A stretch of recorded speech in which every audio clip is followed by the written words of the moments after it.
여러분, 앞서 유진 로봇의 그 ISO 318이 인증 같은 기술 경쟁력 또 사업 내용들 저희가 살펴봤습니다. 근데 이제 최근에 주가 변동성이 워낙 컸잖아요. 그래서 이제는 이 회사의 실제 재정 상태, 그 건전성이랑 기술적인 흐름을 좀 냉정하게 봐야 할 것 같아요. 지금 상황이 어떤지 또 투자 관점에서 뭘 중요하게 봐야 할지 한번 같이 자세히 보시죠. 와, 준비된 자료 보니까요. 이 재무 상태가 바로 눈에 들어오네요. 특히 수익성이. 와, 이건 좀 충격적인데요.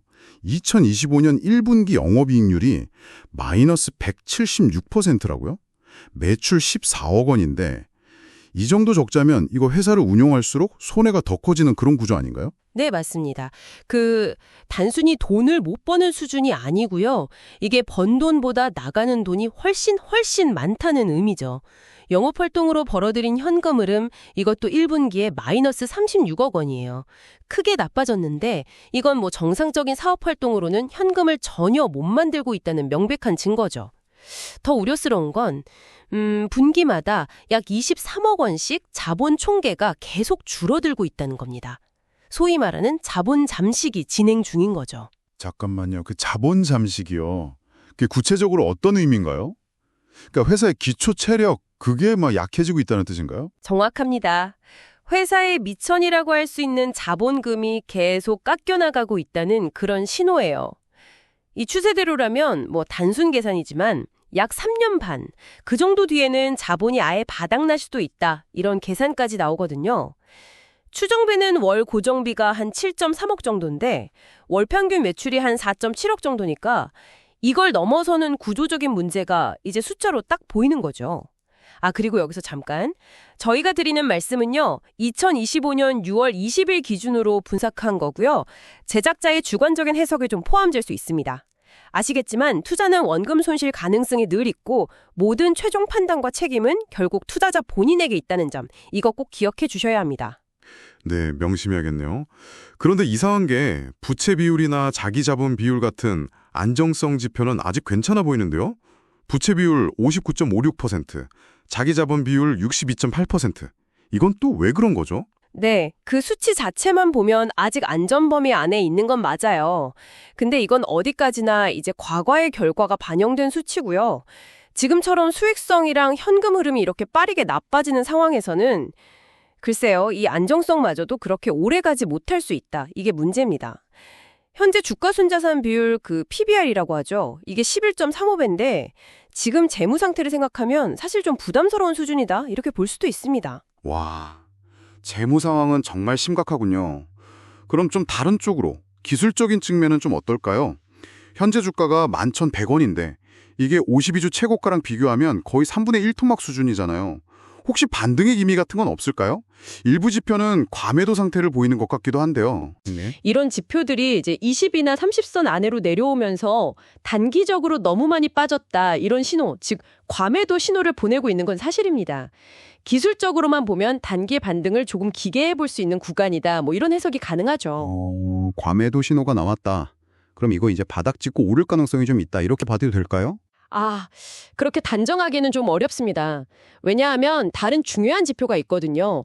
MACD 오실레이터라고 이게 여전히 마이너스 478 수준이에요. 이건 아주 강한 매도 압력이 아직 존재한다 이걸 보여주는 거거든요.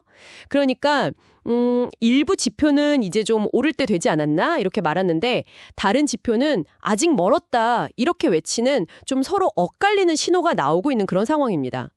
그리고 그 베타 계수라는 것도 1.35로 좀 높은 편이라서요. 시장이 좀 흔들릴 때 더 크게 움직일 수 있다는 점도 좀 주의하셔야 합니다. 저의 자체 분석 지표 있잖아요. ESI 점수. 그건 어떻게 나왔나요? 이게 단기 반전 가능성을 좀 보는 지표였던 것 같은데요. 네, 맞아요.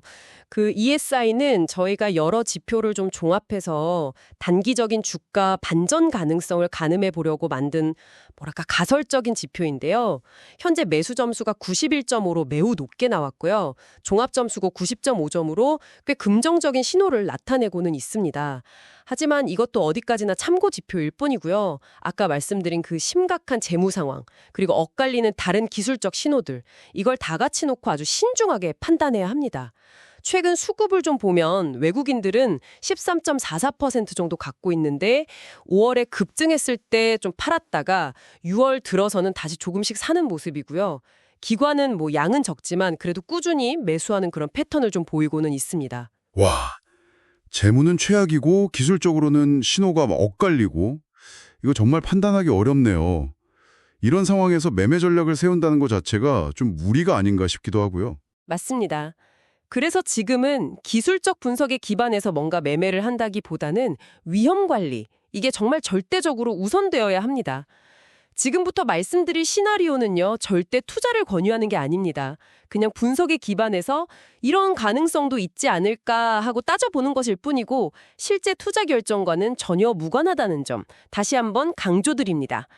첫째는 기술적 반등 시나리오인데요. 가능성은 좀 낮게 한 25% 정도로 봅니다. 과매도 상태나 ESI 지표를 근거로 보면 9,800원에서 12,000원 부근에 접근했을 때 1차로 12,000원, 좀 더 가면 2차 13,500원까지 반등 가능성을 생각해 볼 수는 있습니다. 다만 만약 8,500원 아래로 내려가면 즉시 위험 관리가 필요하다 이렇게 보고요. 둘째는 횡보 조정 시나리오인데 이건 가능성을 한 35% 정도로 보고 있습니다. 현재 가격대에서 오르락 내리락 하면서 8,000원대 지지력을 좀 확인한다면 아주 단계적인 관점에서 접근을 고려해 볼 수는 있겠죠. 목표는 12,000원 내외 정도로 보고요. 셋째는 추가 하락 시나리오입니다. 이게 가능성이 제일 높아요. 한 40% 정도. 재무 악화가 계속된다면 7,000원에서 8,000원대까지 더 떨어질 가능성이 가장 높다고 봅니다. 이 경우는 뭐 투자 매력이 거의 없다고 봐야죠. 투자를 고려하신다면 이건 정말 엄격한 조건 하에서만 가능합니다. 첫째, 투자 비중은 전체 자산의 1% 이내로 극히 제한해야 하고요. 둘째, 손절 원칙, 매수한 가격에서 20% 하락하면 그냥 즉시 정리한다. 이 원칙이 필요하고요. 셋째, 분할 익절, 15% 수익 나면 절반 팔고 25% 수익 나면 또 추가로 팔고 이런 식으로 자신만의 기준을 아주 엄격하게 세우고 접근해야 합니다. 네, 앞으로는 이제 2분기 실적이 나올 텐데 거기서 현금 흐름이 좀 개선되는지 아니면 뭐 회사의 구조조정 계획 발표라든지 아니면 대규모 수주 소식 같은 좀 긍정적인 뉴스가 나오는지를 주목해야 합니다. 이런 뭔가 가시적인 변화가 확인되기 전까지는 정말 극도로 신중한 접근이 필요합니다. 네, 오늘 살펴본 기준로봇은 이 빛나는 기술 잠재력과 또 심각한 재무 위기라는 정말 극과 극의 모습을 동시에 보여주는 그런 사례였습니다. 성장하는 시장이나 독보적인 기술력 같은 기회 요인은 분명 매력적인데 현재의 이 재정적 어려움이 그 빛을 좀 가리고 있는 것 같네요. 네, 투자는 언제나 본인의 투자 성향, 그리고 감내 가능한 위험 수준 안에서 이루어져야 한다는 점 다시 한번 강조드립니다. 오늘 저희 분석이 여러분의 현명한 판단에 조금이나마 도움이 되었기를 바랍니다. 모든 투자의 최종 결정과 책임은 투자자 자신에게 있다는 점 잊지 마시기 바랍니다.